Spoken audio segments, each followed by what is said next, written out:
3 mois, sérieux? Ouais, pourquoi? Je fais ce que je veux, non? Ça fait 3 mois que t'as pas fait de vidéo. Enfin, t'as fait des vidéos, ouais, vite fait, quoi. Mais sinon, voilà, juste 2 vidéos réaction, un hors-série. On va faire mieux, non? Ouais, c'est bon. Pourquoi tu portes un bonnet de Noël? Bonnet de Noël? Ah merde! Voilà, c'est bon. Pourquoi tu portes des trucs de connois? Oh!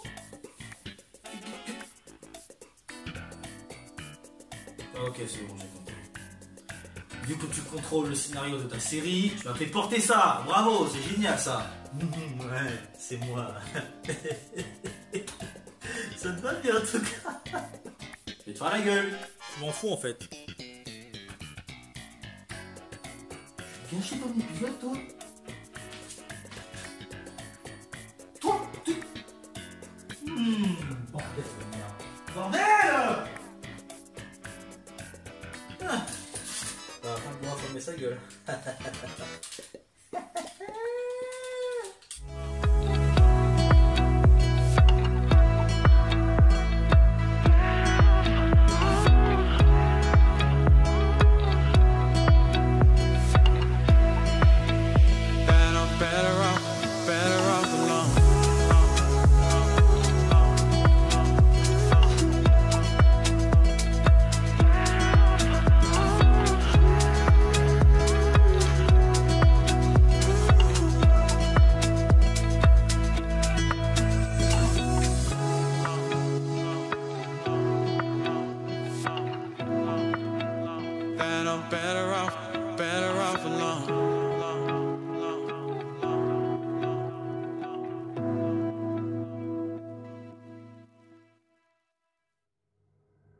Salut à tous, bienvenue dans un nouvel épisode de Vlog Critique. Comme l'année dernière, on se retrouve dans un petit décor rouge, donc voilà, grâce à mes LED qui sont tout autour ici, comme ça. Donc ça fait une bonne petite ambiance, comme l'épisode Halloween de l'année dernière.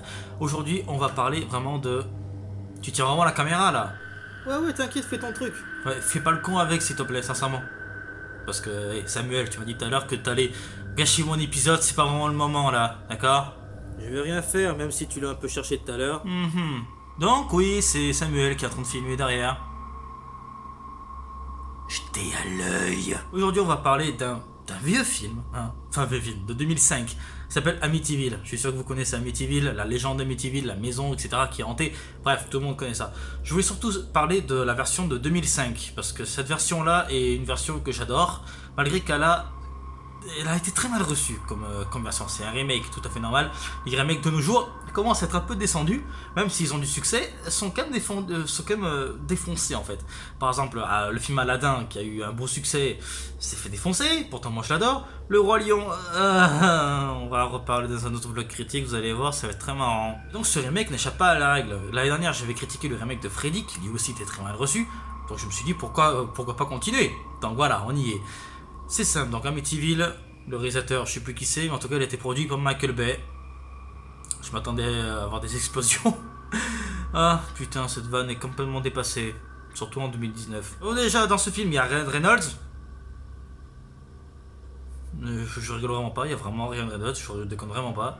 On commence le film dans les années 77, je crois, ou 76 ou un truc comme ça. La famille de Feo habite maintenant à Amityville, se font descendre par un seul... Voilà, par un seul de la famille qui arrive dans leur sommeil et bam, un coup de fusil à pompe quoi. Donc direct. Évidemment, il va directement en tôle, etc., etc. Mais il n'arrête pas de répéter que ce sont des voix qui lui ont dit de faire ça, de tuer sa famille. Et environ 1 an plus tard, la famille Lutz aménage et c'est là que le cauchemar commence. De jour en jour, le comportement du père commence à être assez agressif. La petite fille commence à voir une petite fille qui est censée être morte. Le prêtre qu'on voit dans le film arrive à voir la peluche, il dit bien, c'est bizarre, cette peluche a été enterrée. Elle n'est pas censée se retrouver dans la surface. Voilà, donc il y a un prêtre à l'intérieur qui va se faire, il va tellement avoir peur de la baraque qui va se barrer direct.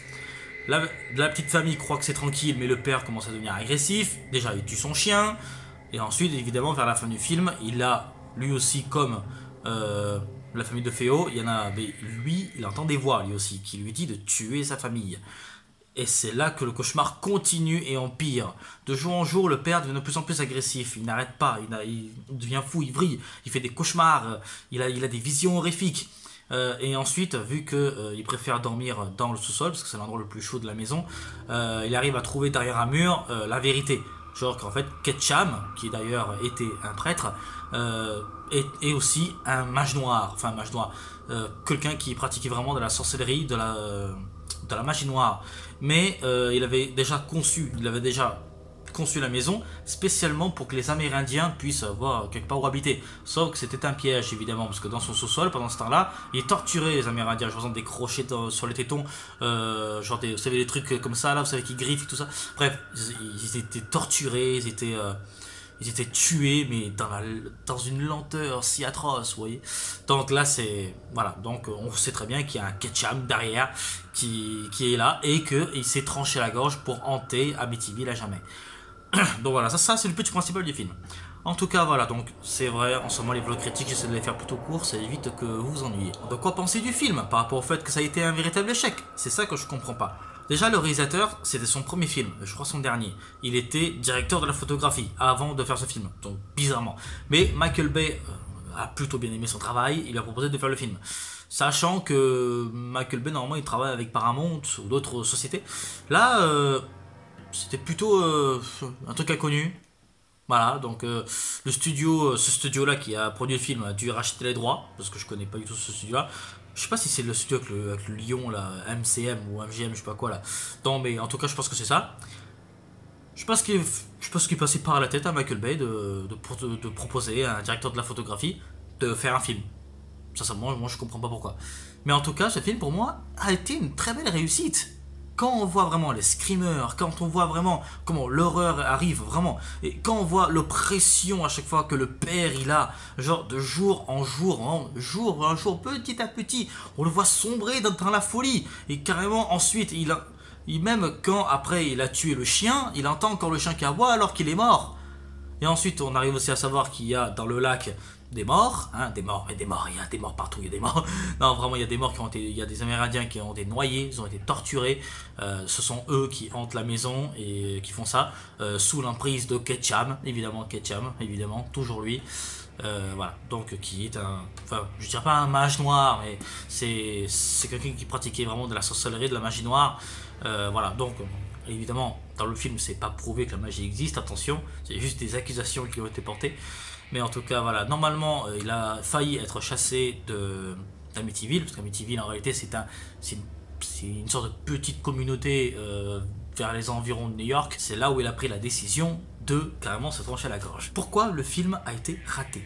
Moi, sincèrement, je pense que ça a été dû à la performance de certains acteurs. Moi, je pense, par rapport aux gosses. Je sais pas, mais en tout cas j'ai plutôt apprécié. En VF, j'ai pas regardé le film en VO donc je peux pas comprendre. Je peux pas savoir s'ils étaient aussi bien. Ensuite le scénario je le trouve assez rapide. Et ça c'est vrai ça. Ça va un peu trop vite et on a du mal à s'attacher au personnage le plus souvent. Mais vraiment allons encore beaucoup plus loin. Déjà à l'époque, donc en 2005, les films d'horreur c'était pas vraiment ça les films d'horreur. Vraiment les films d'horreur c'était pas exactement comme ça. Il y avait pas beaucoup de screamers à l'époque. Les films d'horreur jouaient surtout sur l'oppression et sur un bon scénario. Alors qu'aujourd'hui, de nos jours, c'est screamer, bouh. Donc voilà, en ce moment, c'est vrai qu'on demande des screamers. Et même en ce moment, tout le monde en demande, mais c'est devenu ringard en fait. Mais c'est toujours. C'est ça qui est bizarre en fait. Si vous voulez, expliquez-moi dans les commentaires ce qui se passe. Parce que les screamers, c'est ringard, mais on en demande. C'est pas logique, vous voyez?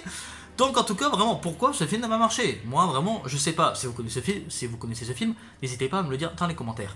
Mais en tout cas c'est vrai que je trouve ça plutôt bizarre que ce film n'a pas eu beaucoup de succès. Sachant que c'est un très bon film pour moi, même s'il n'est pas parfait du tout, il y a certaines incohérences, mais bon je vais pas chipoter là-dessus. Et vraiment le truc c'est que bon c'est adapté de faits réels. Le problème qu'il y a eu c'est que la famille Lutz ça a été prouvé qu'ils disaient que de la connerie et qu'ensuite ça a été prouvé qu'Amityville n'avait rien parce qu'en ce moment il y a des gens qui habitent et qu'ils n'ont rien eu.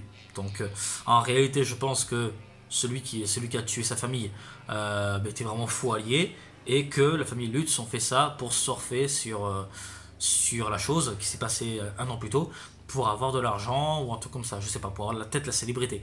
Peut-être, en tout cas, si jamais les familles Lutz ont vraiment vécu ça et que ça s'est plus passé après, c'est vrai que c'est plutôt étrange quand même.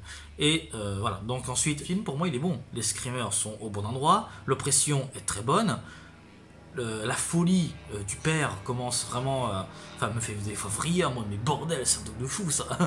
Et vraiment, quand par exemple certains de 5 Coréens, c'est vrai, quand par exemple ils voient une sorte de, je dirais pas un zombie, mais ils voient par exemple un truc l'attaquer et qu'ensuite quand il tue cette chose, ben, c'est son chien.